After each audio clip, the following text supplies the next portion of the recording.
Guys আজকে যেটা নিয়ে আলোচনা করব সেটা হচ্ছে হাইজেনবার্গস আনসার্টেনিটি প্রিন্সিপাল। এই যে হাইজেনবার্গ আনসার্টেনিটি প্রিন্সিপাল, তারপর ওই শ্রোডিঞ্জারস ওয়েভ ইকুয়েশন, কোয়ান্টাম নাম্বারসের যে সমস্ত কনসেপ্ট, এইসবের মধ্যে দিয়ে আমরা quantum mechanical model of atom সেই দিকে অ্যাপ্রোচ করছি আস্তে আস্তে কোয়ান্টাম মেকানিক্সের দিকে। এই যে কোয়ান্টাম মেকানিক্সের একটা পার্ট। তো হাইজেনবার্গের আনসার্টেনিটি প্রিন্সিপাল যেটা বলছে সেটা হচ্ছে যে it states that it is impossible to determine the exact position and velocity, মোমেন্টামও হতে পারে, মোমেন্টামকেও কনসিডার করতে পারি, of a sub atomic particle, ইলেকট্রনের মতো বা প্রোটন, যে কোনো সাব অ্যাটমিক পার্টিকেল হতে পারে সাইমালটেনিয়াসলি। তো একটা নির্দিষ্ট সময়, একটা নির্দিষ্ট মুহূর্তে ইলেকট্রনের মতো যে কোনো সাব অ্যাটমিক পার্টিকেলের অবস্থান আর ভরবেগ একই সাথে নির্ণয় করতে পারবো না।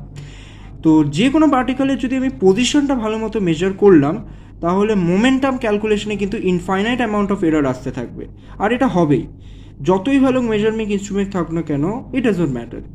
যেহেতু এই যে it is an inherent property, এটা আবশ্যিক প্রপার্টি অফ আ ম্যাটার, সেজন্য এই যে কোনো একটা আমি পারফেক্টলি মেজার করতে পারছি, হয় সেটা পজিশন হবে বা ভেলোসিটি হবে বা সেটা মোমেন্টাম হবে। তো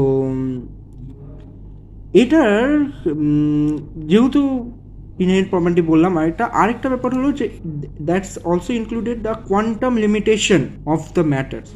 quantum limitation in that thing, ম্যাটারের মধ্যে একটা কোয়ান্টাম লিমিটেশন থাকে, যার জন্য আমি একটাকে যে কোনো স্পেসিফিক্যালি মেজার করতে পারছি।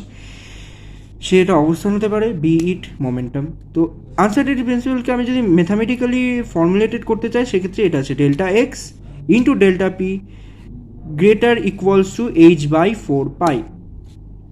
এবারে এইচ বাই 4 পাইটাকে আমি এইচ ক্রস বাই 2 লিখতে পারি। এইচ বাই 4 পাই মানে equals to H cross by 2। Delta X হচ্ছে uncertainty is position, delta P হচ্ছে আনসার্টেনিটি মোমেন্টাম, এইচ হচ্ছে প্লাঙ্কস কনস্ট্যান্ট। এবার ডেল্টা পিকে আমি কি লিখতে পারি? পি আমরা জানি ভরবেগ, ভরবেগ হচ্ছে এম ইন্টু ডেল্টা ভি। আমরা মাস আর ভেলোসিটির সাপেক্ষে আমরা ভরবেগকে এক্সপ্রেস করতে পারি।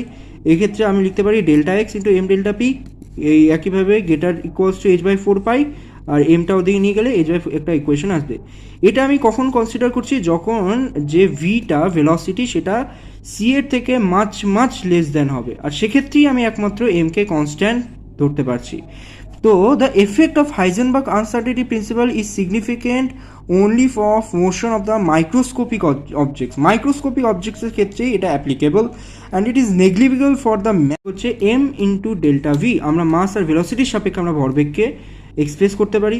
এক্ষেত্রে আমি লিখতে পারি delta x into m delta p, এই একইভাবে greater equals to H by 4 pi, আর এমটা ওদিকে নিয়ে গেলে এইচ বাই একটা ইকুয়েশন আসবে। এটা আমি কখন কনসিডার করছি? যখন যে ভিটা ভেলোসিটি সেটা সি এর থেকে মাচ মাচ লেস দেন হবে, আর সেক্ষেত্রেই আমি একমাত্র এমকে কনস্ট্যান্ট ধরতে পারছি। তো the effect of Heisenberg uncertainty principle is significant only for motion of the microscopic objects. Microscopic অবজেক্টসের ক্ষেত্রেই এটা applicable, and it is negligible for the macroscopic, মানে ম্যাক্রোস্কোপিক অবজেক্টের ক্ষেত্রে সেটা নগণ্য হয় বা সেটাকে আমরা কনসিডার করি না। এবার কিছু বেসিক ইকুয়েশনস আছে হাইজেনবার্গের, সেটা হলো এই কনজুগেট ভেরিয়েবল পেয়ারের ভিত্তিতে আমরা সেটাকে, দুটো কনজুগেট ভেরিয়েবল পেয়ার থাকে, যেমন ফার্স্টেরটাতে uncertainty principle for energy and mass. Energy products of uncertainties or they determine the energy. আমরা যদি শক্তি আর কোনো একটা সময়ের সাপেক্ষে যদি আমরা পার্টিকেলের যে আনসার্টেনিটি সেটা যদি আমি ক্যালকুলেট করতে চাই, তাহলে সেটা obviously greater than or equal to h by 4 or h cap by 2 হবে। তাহলে ডেল্টা ই এনার্জি আর ইন্টু ডেল্টা টি আনসার্টেনিটি, দুটো energy in uncertainty time, greater equals to H cross by 2, যেটা এইচ বাই 4 পাই। নেক্সট হচ্ছে uncertainty principle in terms of angular momentum L and angular position, সেটা L into delta theta, delta L into delta theta greater equals to H by 4 pi. আর delta theta হচ্ছে uncertainty angular position, আর delta L হচ্ছে uncertainty angular moment. আমরা জানি angular মোমেন্টটা L equals to M U R হয়। তারপর last হচ্ছে uncertainty principle in terms of wavelength, মানে এখানে অবশ্যই de Broglie wavelength. Delta x into delta lambda greater equals to lambda square by 4 pi. এখানে ডেল্টা এক্স হচ্ছে অবশ্যই আনসার্টেনিটি পজিশন, আর ডেল্টা ল্যামডা হচ্ছে আনসার্টেনিটি, এটা ডি ব্রগলিজ ওয়েভলেন্থ। তো আগে যেটা বলা হচ্ছে সেটাই, the more accurately we know one value the less accurately we know the other, মানে একটা ভ্যালু আমি যদি যত অ্যাকুরেটলি মেজার করতে পারবো অপর ভ্যালুটা তত ইনফাইনাইট অ্যামাউন্ট অফ এরর আসতে থাকবে, এটাই বলে হাইজেনবার্গের আনসার্টেনিটি প্রিন্সিপাল। এবার হাইজেনবার্গের uncertainty principle and a application দেখব।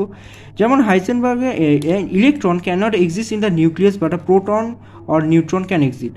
হাইজেনবার্গের আনসার্টেনিটি প্রিন্সিপাল আমরা জানতে পারি যে ইলেকট্রন কখনোই নিউক্লিয়াসের মধ্যে থাকতে পারে না, এক্সিস্টই করতে পারে না। সেকেন্ড হচ্ছে probability concept of the electron cloud, electron মেঘের যে কনসেপ্ট সেটা আমরা জানতে পারি, সম্ভাবনা কোথায় ইলেকট্রন থাকতে পারে সব থেকে বেশি।